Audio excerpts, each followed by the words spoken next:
Et si la révolution de la sécurité au Burkina Faso ne se jouait pas dans le vacarme des sirènes, mais dans le roulement discret d'un camion blanc sur des routes oubliées?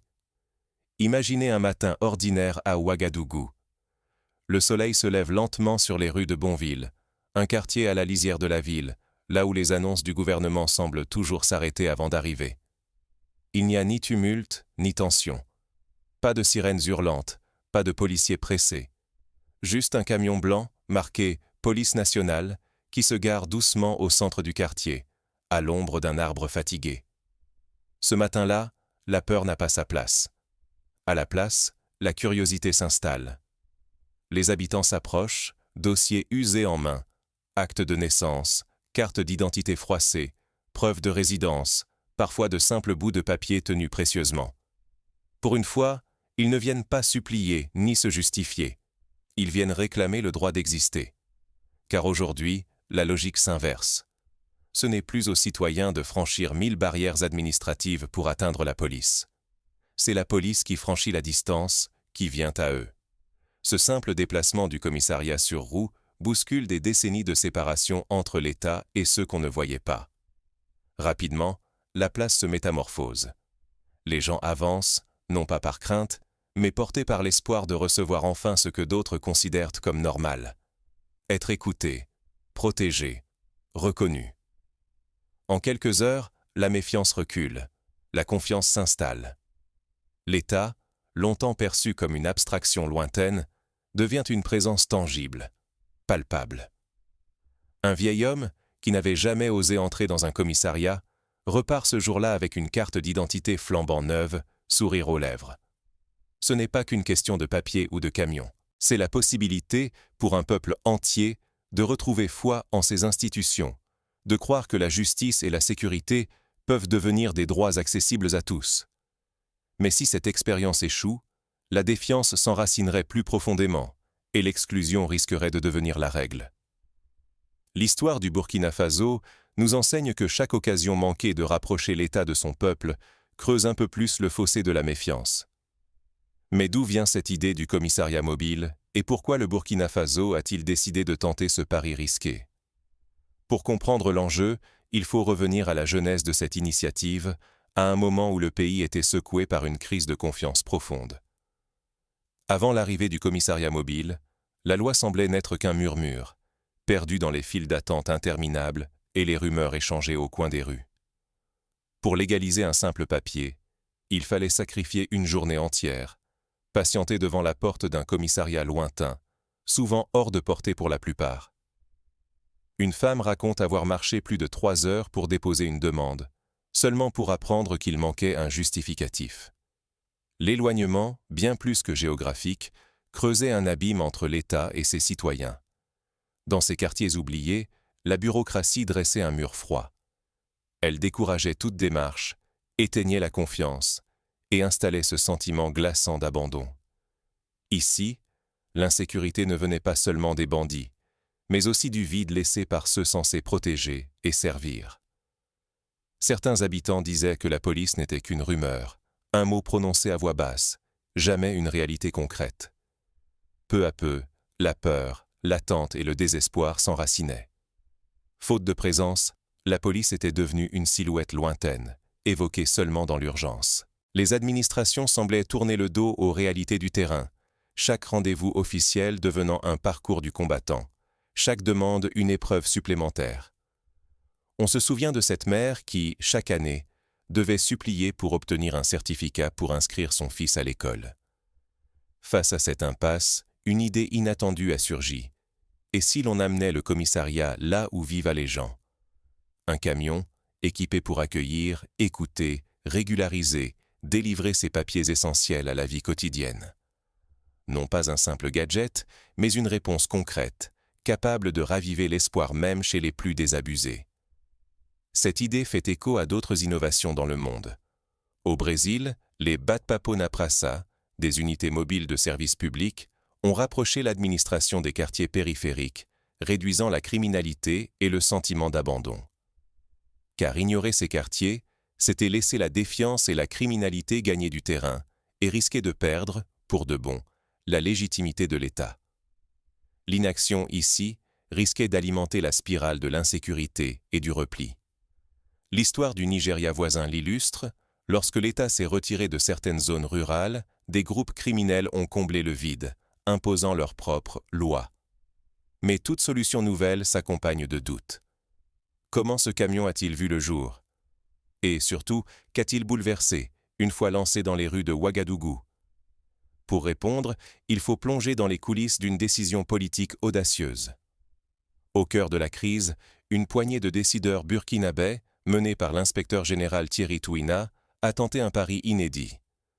Plutôt que d'attendre des financements ou des consultants étrangers, ils ont choisi d'agir selon les moyens locaux. Ils ont pris un camion standard et l'ont transformé, pièce par pièce.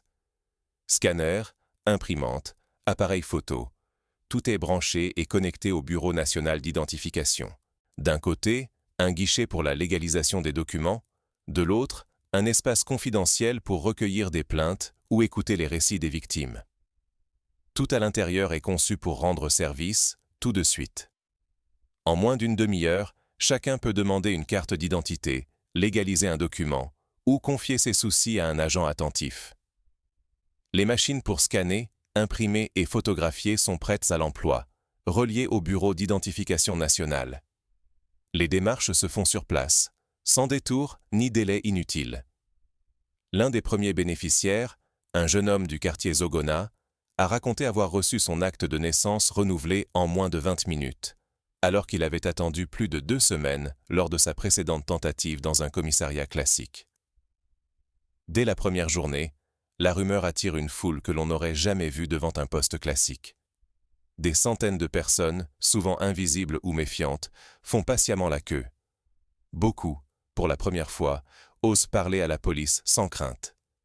Des femmes repartent le sourire aux lèvres, un papier officiel enfin tamponné. À côté, des adolescents reçoivent leur première carte nationale, preuve qu'ils existent aux yeux de l'État. Ces petits gestes, ailleurs ordinaires, deviennent ici des actes de reconnaissance et de respect. Ce n'est pas seulement un gain d'efficacité, c'est un gain de dignité. L'État cesse d'être une silhouette lointaine, il devient une présence concrète, attentive et rassurante. La bureaucratie s'efface, remplacée par la proximité humaine. Un habitant de Bonville a témoigné « Pour la première fois, je n'ai pas eu peur de parler à un policier. Il m'a écouté, m'a expliqué les démarches, et j'ai compris que je comptais aussi. » Pourtant, le projet reste modeste. Le commissariat mobile a coûté à peine 1/5 du prix d'un poste traditionnel. Sans mur, le camion peut visiter plusieurs quartiers chaque semaine, toucher davantage de bénéficiaires et adapter sa tournée aux besoins réels. Cette flexibilité permet de réagir rapidement aux urgences locales, comme lorsqu'un marché a brûlé à Ouagadougou et que le camion s'est déplacé pour aider les victimes à reconstituer leurs papiers perdus. Les effets ne tardent pas.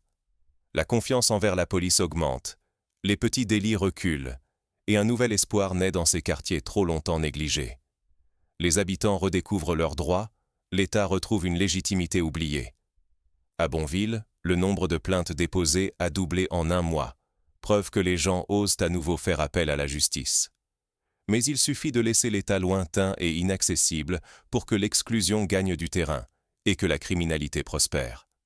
Là se joue le vrai danger. L'exemple du Mali voisin, où l'abandon de certaines régions a favorisé l'implantation de groupes armés, le démontre tragiquement. Pour comprendre d'où vient cette idée et pourquoi elle bouleverse autant, il faut revenir sur les premiers jours du commissariat mobile. Tout commence dans un contexte d'urgence et d'attentes immenses. Le lancement, le 2 septembre, dans le quartier d'arrondissement Sept, a été un catalyseur. Le bouche à oreille a fait le reste. Certains habitants avaient amené des tabourets et des parasols pour patienter sous le soleil brûlant, mais la joie de repartir avec un document officiel en moins d'1 heure compensait largement l'attente. Quand l'État s'invite dans votre rue, chaque geste devient visible. À Ouagadougou, ce petit camion blanc n'a pas simplement surpris un quartier. Il a déclenché une onde de choc qui a vite traversé le pays. La presse en a parlé, la radio a organisé des débats. Des ONG locales ont proposé de soutenir l'initiative en fournissant du matériel ou en aidant à l'organisation des files d'attente. En quelques semaines, d'autres villes du Burkina Faso s'intéressent à l'expérience. Les réseaux sociaux s'enflamment, la presse relaie. Des maires, des ministres, des experts africains et internationaux observent. Et si ce modèle, si simple, pouvait bouleverser les vieilles recettes de l'administration? Mais le scepticisme n'est jamais loin. Certains dénoncent un simple coup de communication. D'autres pointent le manque de garantie sur les données personnelles. Des voix s'élèvent. Un commissariat sur roue peut-il vraiment remplacer la présence d'un État solide? Les débats s'emballent sur les plateaux télé, dans les think tanks, jusque dans les journaux étrangers. À Dakar, un chroniqueur s'interroge. Ce modèle est-il transposable chez nous, ou est-ce une solution de fortune? Pourtant, sur le terrain, les effets sont concrets. Les files d'attente raccourcissent. À Bonville, la petite délinquance recule. Les habitants disent se sentir plus en sécurité. La police n'est plus une abstraction froide. C'est un visage, une poignée de main, un nom qu'on retient. Les plaintes augmentent, preuve que les citoyens osent à nouveau s'adresser à l'État. Un commerçant explique.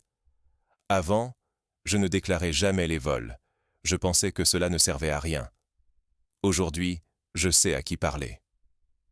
Ce projet dérange aussi les habitudes des dirigeants africains. Ici, pas de bailleurs, pas de consultants venus d'Europe ou d'Amérique, pas de budget pharaonique. Tout repose sur l'ingéniosité locale et la volonté politique. Le commissariat mobile devient le symbole d'une autonomie retrouvée, d'une capacité à répondre aux besoins concrets sans attendre. Comme au Rwanda, où la création de guichets uniques pour l'état civil a transformé la relation entre citoyens et administration, l'innovation vient de l'intérieur. Pour la première fois, un gouvernement burkinabé démontre qu'il peut agir vite et bien, sans validation de Paris, de Bruxelles ou de Washington. Cette audace réveille les ambitions. À Abidjan, à Dakar, à Bamako, on débat. Comment faire pareil, ici, avec nos moyens, nos urgences? Mais ignorer cette piste, c'est risquer de replonger dans des réformes coûteuses, déconnectées de la réalité. C'est tourner en rond, tandis que l'urgence gronde dans les quartiers oubliés. L'expérience du Sénégal, où la décentralisation des services administratifs tarde à produire des effets, rappelle l'importance de solutions pragmatiques. L'expérience burkinabé pose ainsi une question brûlante, bien au-delà du pays. Et si la vraie révolution administrative naissait de la simplicité, de l'écoute et de la proximité? Mais l'histoire ne s'arrête pas là. Chaque succès du commissariat mobile révèle de nouveaux défis, des résistances inattendues et des choix difficiles pour l'avenir. Certains agents, habitués à la sécurité d'un poste fixe, redoutent les déplacements et le contact direct avec des publics variés.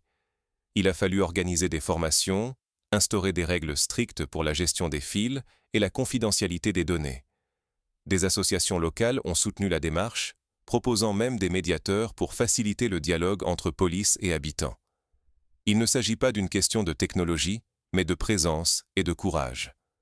À Ouagadougou, la vraie révolution n'a pas englouti des milliards, ni attendu des innovations spectaculaires. Elle a commencé par un choix simple, aller là où l'État ne mettait plus les pieds. Cette même logique a été expérimentée dans d'autres contextes. En Inde, les mobiles courts jugent sur place les petits litiges dans les villages les plus isolés, rapprochant la justice du quotidien. La solution la plus puissante n'a pas été la plus coûteuse, ni la plus complexe. Pas de gadgets inabordables, pas de plateformes obscures. Un camion modeste, quelques outils ordinaires, et surtout, des agents décidés à rencontrer les habitants en personne. Par ce geste, la méfiance s'est muée en confiance. Les résultats sont là. À Ouaga 11, le nombre de fraudes documentaires a chuté de moitié, et les conflits de voisinage sont signalés plus tôt, avant de dégénérer. La clé, c'est la proximité et la mobilité. On ne reconstruit pas la confiance à coups de décrets ou d'applications. On la regagne en allant vers les gens, en répondant à leurs besoins, là où ils vivent et travaillent. Quand l'État se fait visible, quand il écoute, il redevient légitime. Il cesse d'être une abstraction. Il devient une présence rassurante. Les policiers racontent qu'ils découvrent les réalités du terrain, comprennent mieux les attentes et adaptent leur action. Cette légitimité ne se décrète pas. Elle se reconquiert, patiemment, par des actions concrètes. Régulariser un papier, expliquer une démarche, protéger sans juger. Chaque fois qu'un habitant repart avec une solution, c'est un morceau de confiance qui renaît. Un exemple frappant. Lors d'une tournée à Tangin, une femme âgée a pu obtenir des conseils sur la sécurité de son commerce et a vu la police intervenir quelques jours plus tard pour prévenir un vol. Ce modèle, à l'opposé des grandes réformes importées, peut être reproduit partout. Il ne requiert pas de moyens gigantesques, mais de la volonté, de l'humilité et surtout l'implication des agents locaux. Nul besoin d'attendre des fonds venus d'ailleurs. Il suffit d'oser. L'impact dépasse la police. C'est la relation tout entière entre citoyens et institutions qui s'en trouve bouleversée. On se rencontre, on se comprend, on se respecte à nouveau. Le Mali, confronté à des défis similaires, commence à s'inspirer de cette approche. Refuser cette voie, c'est risquer de couper le dernier lien avec la population. C'est accepter que l'État devienne un nom lointain, sans visage, sans impact. À l'inverse, choisir la proximité, c'est parier sur la paix sociale, sur la cohésion, sur l'avenir commun. Comme l'a dit un leader communautaire, un policier qui vient vers nous, c'est un voisin, pas un ennemi. Mais comment ce modèle s'est-il concrétisé dans les rues de Ouagadougou? Que se passe-t-il quand l'État frappe à la porte de ceux qui l'avaient oublié? Ce n'est pas le camion en lui-même qui a provoqué la rupture, mais le choix de s'arrêter devant la porte de celles et ceux qui attendent depuis si longtemps. Ce geste est tout sauf anodin. Il incarne le courage d'agir, la volonté de s'approcher, de rendre concret ce que trop souvent l'on croit lointain. Ce n'est pas une prouesse technique, mais une décision politique, forte et claire.